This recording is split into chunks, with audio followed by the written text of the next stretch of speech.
Hello. आज के इस सेशन में हम लोग स्टेट कंप्यूटर साइंस का एमसीक्यू पार्ट 7 करेंगे। तो चलिए फर्स्ट क्वेश्चन से स्टार्ट करते हैं।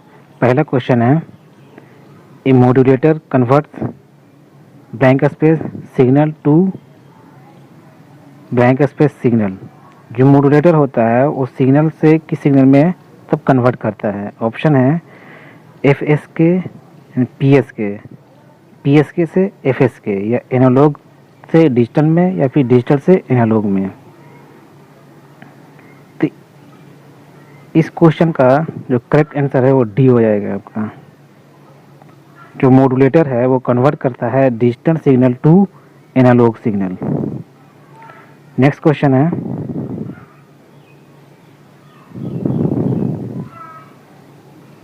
What is loop back address. Loop back address क्या है। ऑप्शन है ए 127.0.0.1, बी है 25.0.0.0, सी है 255.255.0.0 एंड डी है 255.255.255.0। यहाँ पर एक ही 255 आएंगे, ये एक्स्ट्रा हो जाता है। तो सेकंड का जो करेक्ट आंसर है वो ए हो जाएगा। लूप बैक एड्रेस जो होता है वो 127.0.0.1 होता है आपका। नेक्स्ट क्वेश्चन है, what is the port number of HTTP। HTTP का पोर्ट नंबर क्या होता है। ऑप्शन ए है 99, बी है 86, सी है 80 एंड डी है 23। तो थर्ड क्वेश्चन का जो आंसर हो जाएगा वो आपका सी हो जाएगा। HTTP का जो पोर्ट नंबर होता है वो 80 होता है। नेक्स्ट क्वेश्चन है,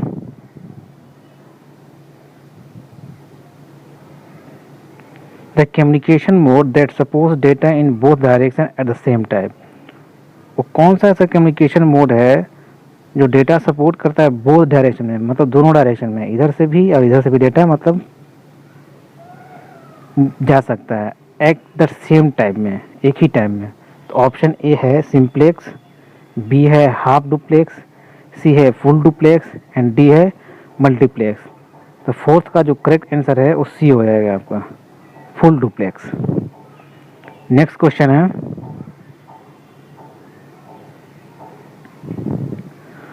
what is the name of the network topology in which there are bidirectional links between each possible node. उस नेटवर्क टोपोलॉजी का नाम बताना है आपको जो बाई डायरेक्शनल लिंक होता है बिटवीन ईच पॉसिबल नोड में, मतलब हर नोड से उसका मतलब कनेक्शन होता है, हर नोड से कनेक्शन होता है उसका। तो किस में होता है। ऑप्शन ए है रिंग टोपोलॉजी, बी है स्टार टोपोलॉजी एंड सी है ट्री एंड डी है मेश टोपोलॉजी। तो 5 का जो करेक्ट आंसर है वो डी हो जाएगा, मेश टोपोलॉजी। नेक्स्ट क्वेश्चन है,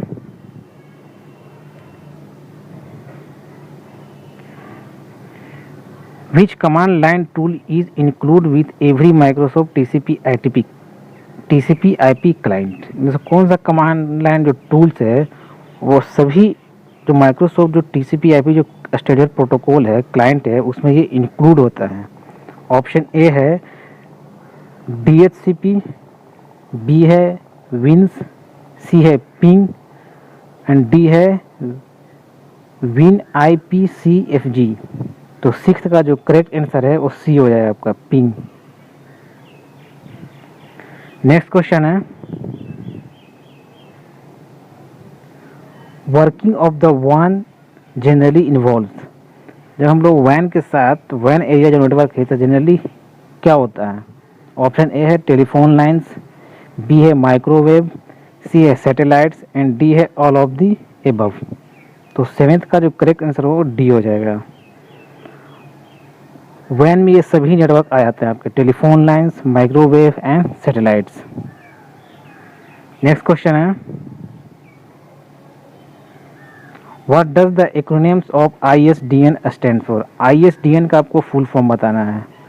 ऑप्शन ए है Indian standard digital network, B है integrated services digital network, and C है intelligent services digital network and D है इंटीग्रेटेड सर्विसेज डेटा नेटवर्क। तो क्वेश्चन नंबर 8 का जो करेक्ट आंसर है वो बी हो जाएगा आपका, integrated services digital network, ISDN का फुल फॉर्म होता है। नेक्स्ट क्वेश्चन है, MAC address is of. MAC address कितने बिट्स का होता है? ऑप्शन ए है 24 बिट्स, बी है 36 बिट्स एंड सी है 42 बिट्स एंड डी है 48 बिट्स। तो 9th का जो करेक्ट आंसर है वो आपका डी हो जाएगा, मैक एड्रेस 48 बिट्स का होता है। नेक्स्ट क्वेश्चन है, this is not a application layer protocol. इनमें से कौन सा एप्लीकेशन लेयर प्रोटोकॉल नहीं है? ऑप्शन ए है HTTP, बी है SMTP एंड सी है FTP एंड डी है TCP। तो 10th का जो करेक्ट आंसर है वो TCP हो जाएगा। TCP जो है वो एप्लीकेशन लेयर प्रोटोकॉल नहीं है, यह एक ट्रांसपोर्ट लेयर प्रोटोकॉल है। नेक्स्ट क्वेश्चन हो जाएगा आपका, ए टिपिकल मॉडर्न कंप्यूटर यूजेस। तो टिपिकल मॉडर्न कंप्यूटर क्या यूज़ करता है? ऑप्शन ए है LSI चिप्स, बी है वैक्यूम ट्यूब्स, सी है वॉल्व्स एंड डी है ऑल ऑफ दी एबव। तो 11th का जो करेक्ट आंसर है वो LSI चिप्स हो जाएगा। टिपिकल कंप्यूटर जो वो LSI चिप्स यूज़ करता है। नेक्स्ट क्वेश्चन है, which memory system is not as a mass memory medium. इसमें कौन सा मेमोरी सिस्टम है वो मास मेमोरी मीडियम नहीं है? ऑप्शन ए है सेमीकंडक्टर मेमोरी, बी है मैग्नेटिक टेप, सी है मैग्नेटिक डिस्क एंड डी है मैग्नेटिक ड्रम। तो 12th का जो करेक्ट आंसर है वो ए हो जाएगा आपका, सेमीकंडक्टर मेमोरी जो है वो मास मेमोरी मीडियम नहीं है। नेक्स्ट क्वेश्चन है, magnetic tape can serve as. Option A है सेकेंडरी स्टोरेज मीडिया, बी है आउटपुट मीडिया, सी है इनपुट मीडिया एंड डी है ऑल ऑफ द एबव। तो मैग्नेटिक टेप जो किस टाइप का होता है वो? तो 13th का करेक्ट आंसर डी हो जाएगा, वो सेकेंडरी स्टोरेज मीडिया भी है, आउटपुट मीडिया भी है, इनपुट मीडिया भी है। नेक्स्ट क्वेश्चन है, EBCDIC can code up to how many different characters. EBCDIC जो है वो कितने कैरेक्टर्स तक कोड अप कर सकता है? ऑप्शन है A 8, बी हो जाएगा 16, सी हो जाएगा 64 एंड डी हो जाएगा 256। तो 14th का जो करेक्ट आंसर है वो डी हो जाएगा, वो कितने कैरेक्टर्स तक कोड अप कर सकता है उसका करेक्ट आंसर 256 हो जाएगा। अगर क्वेश्चन ये पूछता है कि EBCDIC जो है वो कितने डिजिट का स्टैंडर्ड होता है तो उसका करेक्ट आंसर आपका 8 बीट हो जाता है, 8 बिट्स। नेक्स्ट क्वेश्चन है, ER model uses this symbol to represent weak entity set. Entity relationship diagram में जो वीक एंटिटी सेट हो किससे रिप्रेजेंट होता है? ऑप्शन ए है डॉटेड रेक्टेंगल, बी है डायमंड एंड सी है double outline rectangle and D है नन ऑफ दीज। तो 15th का जो करेक्ट आंसर है वो सी हो जाएगा आपका, डबल आउटलाइन रेक्टेंगल ऐसे होता है।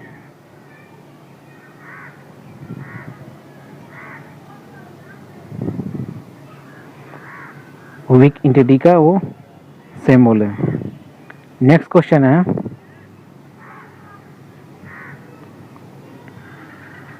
Key to represent relationship between table is called.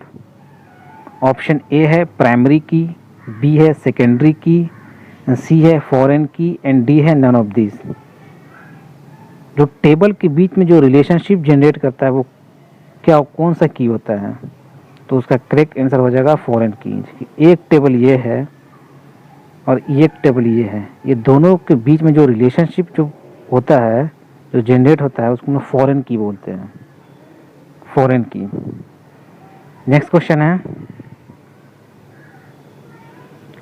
The fields in a structure of a C programs are by default. तो सी प्रोग्राम में जो फील्ड का जो स्ट्रक्चर होता है वो बाय डिफ़ॉल्ट क्या होता है? ऑप्शन ए है प्रोटेक्टेड, बी है पब्लिक, सी है प्राइवेट एंड डी है नन ऑफ द एबव। तो 17th का जो करेक्ट आंसर है वो सी हो जाएगा। बाय डिफ़ॉल्ट सी प्रोग्राम में वो प्राइवेट होता है स्ट्रक्चर। नेक्स्ट क्वेश्चन है,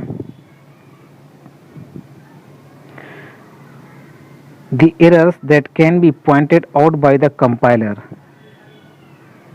जो पॉइंटर जो है जो कंपाइलर जो एरर पॉइंट आउट करता है उसको क्या बोलते हैं? ऑप्शन ए है लॉजिकल एरर्स, बी है रन टाइम एरर, सी है सिमेंटिक एरर्स एंड डी है सिंटैक्स एरर। तो 18th का जो करेक्ट आंसर है वो डी हो जाएगा आपका, सिंटैक्स एरर। नेक्स्ट क्वेश्चन है, a computer has no more sense than a light. Option A है bulb, pen, switch and D है पैड। एक कंप्यूटर है लेकिन उसका सेंस नहीं है, no more sense than light, light से ज़्यादा। तो कौन सा ऑप्शन कौन सा हो जाएगा?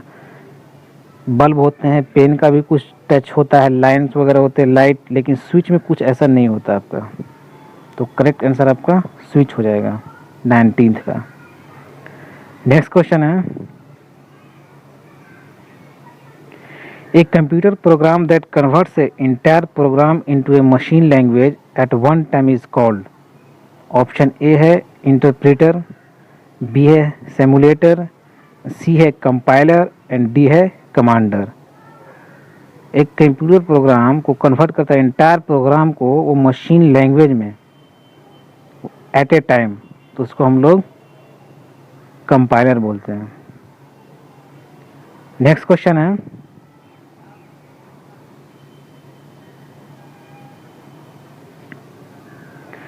which statement in SQL allow us to change the definition of a table।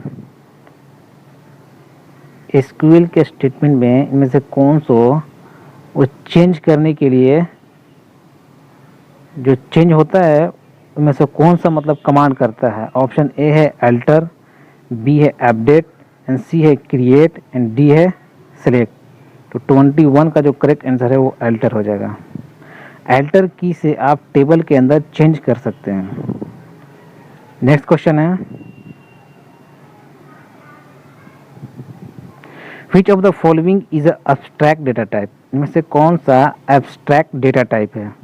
Option A है क्लास, बी है इंट, सी है स्ट्रिंग एंड डी है double.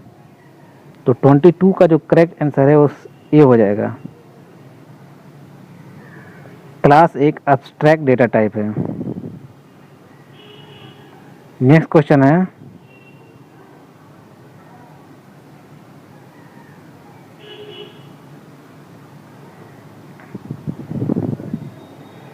which C++ OOPS feature is related to reusability। which C++ OOPS feature is related to reusability। इनमें से oops का कौन सा feature जो है वो कोड को मतलब रीयूजेबल करता है? ऑप्शन ए है इनकैप्सुलेशन, बी है इनहेरिटेंस एंड सी है एब्स्ट्रैक्शंस एंड डी है नन। तो 23 का जो करेक्ट आंसर है वो बी हो जाएगा, इनहेरिटेंस। इनहेरिटेंस देखिए प्रीवियस क्वेश्चन में शायद कुछ गलत हुआ था आपका। यहाँ जो क्वेश्चन जो है which of the following is not हो जाएगा यहाँ पर, not an abstract data type. वो एब्स्ट्रैक्ट डेटा टाइप नहीं है। देखिए इंट, इंटीजर और डबल जो है ये आपका एब्स्ट्रैक्ट डेटा टाइप है, लेकिन क्लास जो है ये एब्स्ट्रैक्ट डेटा टाइप नहीं है। तो यहाँ पर आपका नॉट हो जाएगा क्वेश्चन में। चलिए नेक्स्ट क्वेश्चन पर चलते हैं। अब इन MS Excel टू सेव है वर्कबुक। एक्सेल में आपको वर्कबुक सेव करना है तो आप क्या करेंगे? ऑप्शन ए है click the save button on the standard tool bar from the menu, B है या कंट्रोल F5 प्रेस करेंगे, सी है click the save on the window start button and D है सेलेक्ट एडिट एंड सेव। तो 24th का जो correct answer है वो ए हो जाएगा। Click the save button on the standard tool bar from the menu. Next question है you can link MS excel worksheet data on word documents. आप excel worksheet data को word documents में आप link कर सकते हैं। ऑप्शन ए है with the right drag method, B है with a hyper link and C है with a copy and paste button on the standard tool bar and D है नन ऑफ दीज। तो 25 का जो करेक्ट आंसर है वो B हो जाएगा।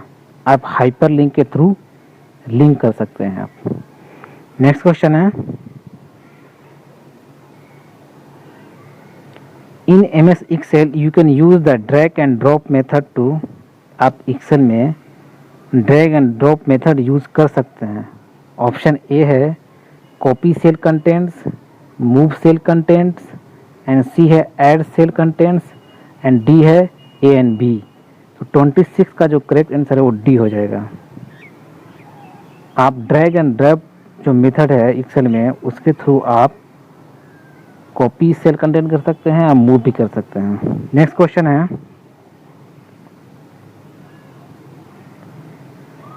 इन Microsoft power point to add a header or footer to your hand out you can use. Microsoft power point में आप हेडर और फूटर यूज करना चाहते हैं तो क्या यूज करेंगे। ऑप्शन ए है टाइटल मास्टर, बी है स्लाइड मास्टर एंड सी है hand out master and D है ऑल ऑफ द एबव। तो 27th का जो करेक्ट आंसर है वो सी हो जाएगा। हैंड आउट मास्टर आप यूज कर सकते हैं। नेक्स्ट क्वेश्चन है in Microsoft power point the entry effect as one slide replace another is shown is called. Microsoft power point में जो एंट्री इफेक्ट जो है एक स्लाइड पर रिप्लेस करके अनदर स्लाइड पर शो करता है, कौन सा होता है वो। ऑप्शन ए है एनिमेशन, बी है स्लाइड ट्रांजिशन, सी है कस्टम एनिमेशन एंड डी है प्रीसेट एनिमेशन। तो 28 का जो करेक्ट आंसर है वो स्लाइड ट्रांजिशन हो जाएगा आपका। नेक्स्ट क्वेश्चन है you can move the insertion point in a table. Option A है with up arrow and down arrow key, B है with shift plus tab keys and C है with a tab key and D है all of the above. तो 29th का जो correct answer है वो D हो जाएगा। आप इंसर्शन पॉइंट टेबल में मूव कर सकते हैं इन तीनों ऑप्शंस के थ्रू, टैब की से भी, शिफ्ट टैब प्लस से, अप एरो एंड डाउन की से भी। नेक्स्ट क्वेश्चन है इस सेशन का ये लास्ट क्वेश्चन होगा। क्वेश्चन है in MS word command use to move the insertion point to the beginning of the new word. Option A है control plus right arrow, B है control plus left arrow and C है control plus down arrow and D है none of these. तो 30 का जो correct answer हो जाएगा आपका वो ए हो जाएगा, control plus right arrow. MS word command में आप मूव कर सकते हैं इंसर्शन को point to the beginning of the next word में कंट्रोल प्लस राइट एरो से। तो ये सेशन का ये लास्ट क्वेश्चन था। Thanks for watching. आपको कैसा लगा ये video session state computer science का। Please like share and subscribe this video and best of luck for your exam.